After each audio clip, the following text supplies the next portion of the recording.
ป้าอยู่วัดน้องสองห้องโพนี่เพื่อ น่ะ โพลงมาไปทำมาจุ่มๆกันนี่นะ วางนี่ก็โทษต้นนี้แห้งใหญ่ โพไปเลยเดี๋ยวถ่ายเอานี่เบิ่งเลยได้โพลงบอลนี้ลูกนี่ให้มันขึ้นมาบอลเดียวหั่นเลยพี่ถ่ายเอาหั่นโพละลายโลดให้มันขึ้นมาละลายหั่นโคมบ่ทันมาเบิดซ้ำหั่นโพออกนอกก็บ่นี่แต่คู่ว่านี่ ทิมเป็นจุ่มต้องโดดแล้วมันก็จวบใส่ โพดประหารลูก อืม ได้บ่ทันบ่ออกว่าหาย เบี้ยมันเทดุกใหญ่หันไล่เขาก็ดุกเป็นกับ อ่าเบิ่งนี่นำเบิ่ง มันก็งามเอากระดูกเลยกินอย่างเดียวกระดูกเลย อันนี้เป็นบรรยากาศ กระดูกอันแล้วหลายได้กระดูกเลยกินหลายของ อยู่วัดน้องสองห้องเนาะ บางมันดูก็จะเต็บมันดูเอาว่าตัวนี้ ไม่มีปลาไก่ผัดปลากระสับอันนี้ปลาดุกใหญ่เลยนี่ เอาให้มันเบิ่งขึ้นใหญ่มันขึ้นบ่ได้โตมันน่ะมันน่ามันจะขึ้นได้แต่ปลาก็ดูตัวหน่อยเขาเป็นปลาที่กินเลิกตัวใหญ่ปากมันว่าบ่อีนี่ก็มีบ่หนึ่งอันนี้มีหน่อย ปลากระตัวใหญ่เนาะ โอ้ตัวใหญ่แล้วหมาตัวใหญ่นี่แล้วหมาตกกี่ร่างใดเขาว่า โอ้ทีร่างใด เขาว่ามันใหญ่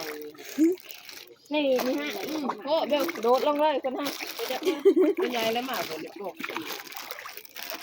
โอ้หาลูกอะลูกอีกตัวใหญ่ตัวหนึ่งนั่นแหละ นี่กระดูกกระดูกเลย มีปลาเครื่องกระบี่บ่เนาะ ตึมมาเต่าไม่เห็นเลยทีมนะเรียนมาก็แป้งไม่เลย ให้บอกอันนี้เป็นล้างนะคะนี่เว้นเอา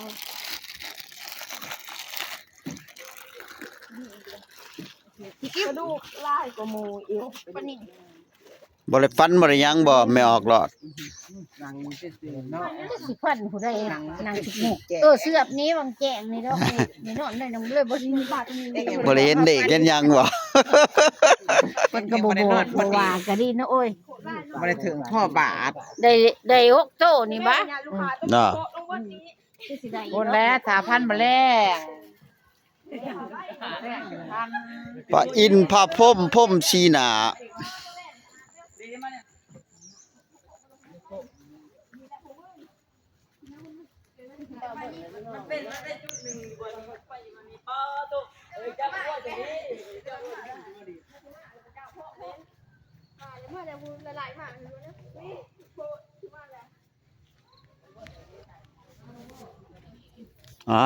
สำคัญ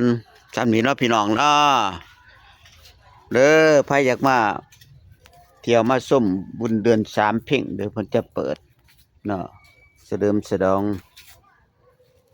ประจำปีเพื่อเปิดโอกาสให้ออกตนญาติโยมมาสักการะบูชาผู้ใดอยากร่ำอยากรวยอยากมีคู่ฮักสมบัติปรารถนาพุทธวิธีเฮือนมีชาติค้าขายได้รองกับมาบะอยู่นำพระแก้วพอฤทธิ์บอกเพิ่นนี่เนาะหลายคนก็สมหวังตามความมุ่งมั่นปรารถนาเนาะในมื้อนั้นคนจะแน่นนั่งเต็มวัดนี่แหละเนาะแล้วตอนเช้ามื้อนี้ก็สิประมาณซำนี้เนาะในมื้อนั้นเนาะ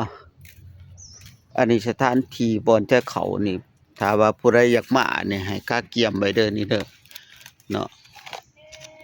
ผู้หญิงนี่เพิ่นห้ามนุ่งส่งเข้าสถานที่ในเวลาเขาไปแก้บาเนาะอันนี้จะให้เห็นบ่อนจะไปบา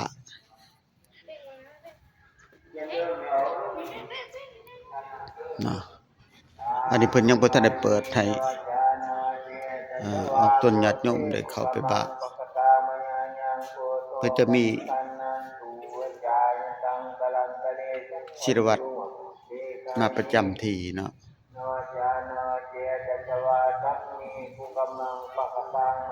นี่พระแก้วที่เพิ่นพระแก้วจำลองเพิ่นได้สร้างไว้แต่ว่าตัวจริงบ่ได้อยู่มีแต่ตัวจำลององค์จำลองเนาะ